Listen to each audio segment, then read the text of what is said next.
সুবাহান আল্লাহ! এত গরমের পর বৃষ্টি দেখে আর ঘরে থাকতে পারলাম না।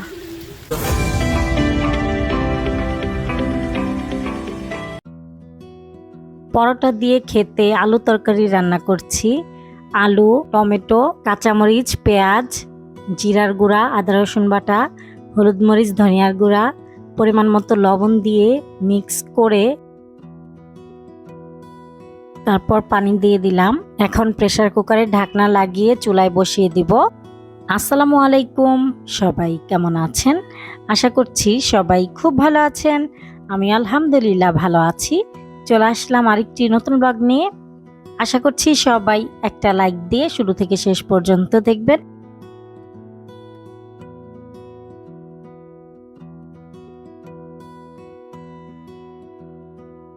একটু সয়াবিন তেল দিয়ে দিলাম।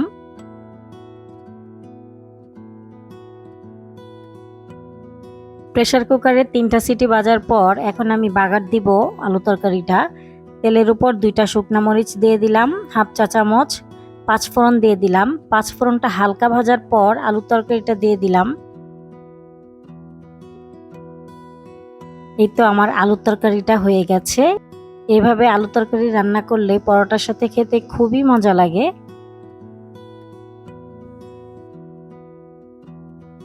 এখন পরোটা বানাবো।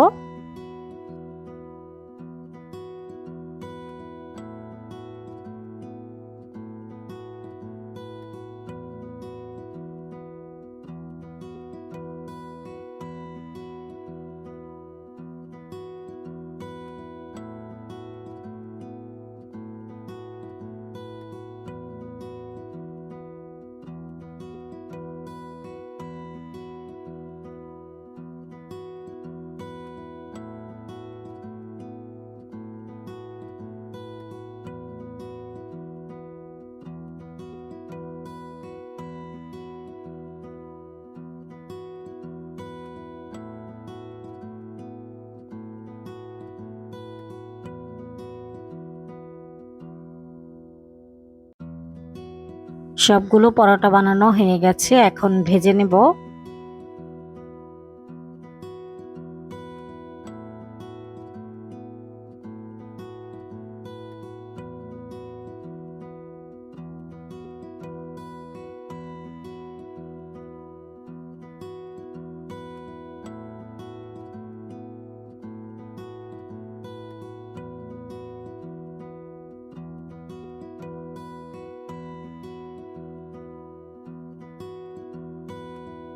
এভাবে পরোটা বানালে পরোটাগুলো খুবই মচমচে হয়, আর মচমচে পরোটা দিয়ে আলু তরকারি খেতে খুবই মজা লাগে। এই তো সবাইকে খাবার দিয়েছি। আপনাদের ভাইয়া বুটের হালুয়া আর আলু তরকারি দিয়ে খাচ্ছিল, আর ইয়াসিনকে চকলেট দিয়ে দিচ্ছি। ও তো চকলেট দিয়ে পছন্দ করে। আমিও খেতে বসেছি। আর প্রচণ্ড গরম। এই গরমে রান্নাঘরে যে কত কষ্ট লাগে সেটা আমরা গৃহিণীরাই বুঝতে পারি। অনেকেই আমাদের কাজকে সহজ মনে করে, আসলে গৃহিণীদের কাজ অনেক বেশি কঠিন। তো যাই হোক, যতই গরম থাক সংসারের কাজ তো করতেই হবে।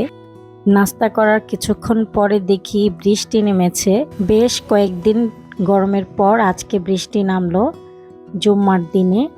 আলহামদুলিল্লাহ, সুবহানাল্লাহ।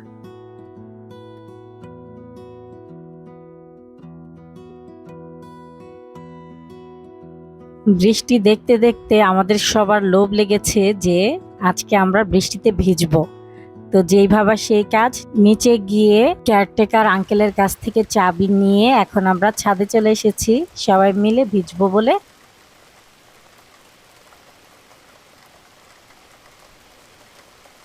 আর অনেক বৃষ্টি পড়ছিল।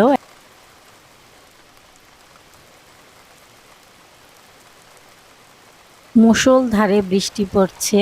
আমরা বেশ কিছুক্ষণ ভিজেছি। ভিজতে ভিজতে শীতে ধরে গেছে, আর জোরে জোরে বিদ্যুৎ চমকাচ্ছিল। বাচ্চারা ভয় পেয়ে গেছে। তো ভাবলাম যে নিচে চলে যাই, এখন শীত করতেছে। এখন বাবা ছেলেরা জুম্মার নামাজ পড়তে যাচ্ছে।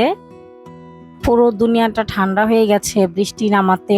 আর বৃষ্টিতে ভিজতে গিয়ে আমার কতগুলো কাজ বেড়েছে। সবাই মিলে ভিজা শরীর নিয়ে ঘরে এসে পুরা ঘরের অবস্থা খারাপ করে দিছে। পরে ঘর মুছলাম, সব কাজকর্ম শেষ করে এখন চলে আসলাম রান্না করতে। আজকে গরুর মাংস আলু দিয়ে ঝোল করব আর পোলাও রান্না করব। খিচুড়ি রান্না করতে চেয়েছিলাম, তো বাচ্চারা বলতেছে না, পোলাও রান্না করো, এজন্য পোলাওই রান্না করছি।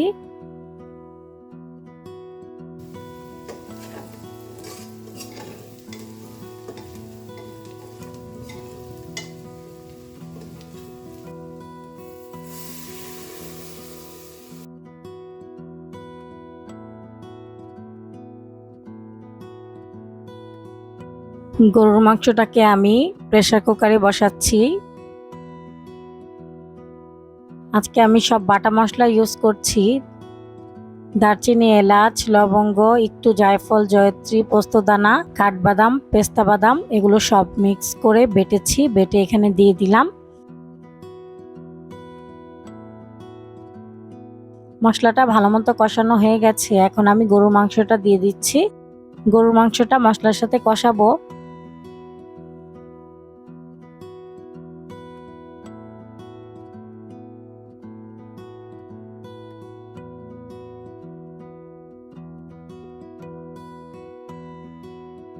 কিছুক্ষণ মাংসটা কষানোর পর এখানে আমি গরম পানি দিয়ে দিলাম।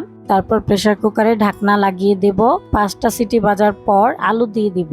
আলু দিয়ে আরো 2টা সিটি বাজলেই হয়ে যাবে রান্নাটা। এখন পোলাও রান্না করব।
রান্নাটা হয়ে গেছে, আমি এখন অন্য একটা ফ্রাই প্যানে ঢেলে নিলাম।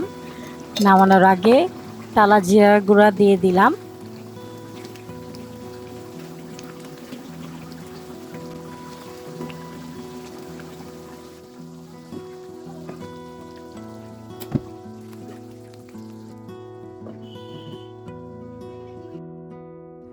আর এইদিকে পোলাও রান্নাটাও হয়ে গেছে।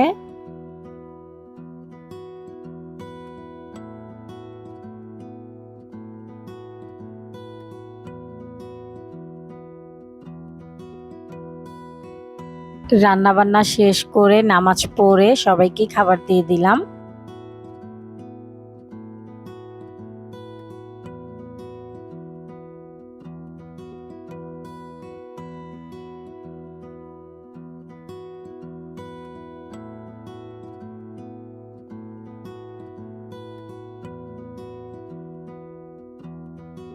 আর ইয়াসিনকে খাটের উপর বসে খাইয়ে দিচ্ছিলাম।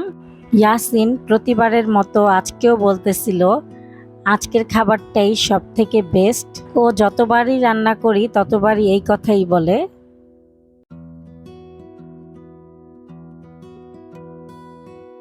ছোট ছেলে ফ্রিজ খুলে এই চকলেটটা নিয়ে এসেছে, বলতেছে মা এটা কেটে দাও আমরা খাই।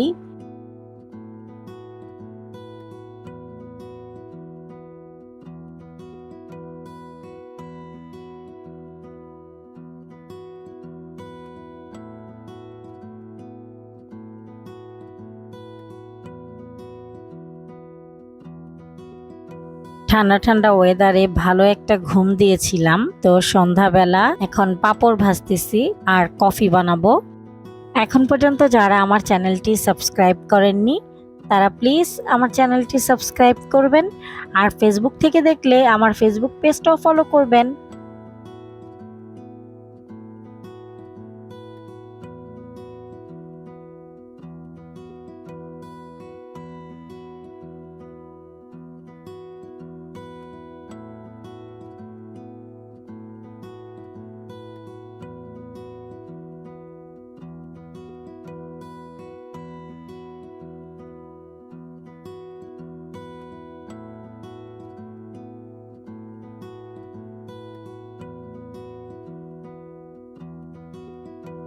ভিডিওটি ভালো লাগলে প্লিজ একটি লাইক দিবেন।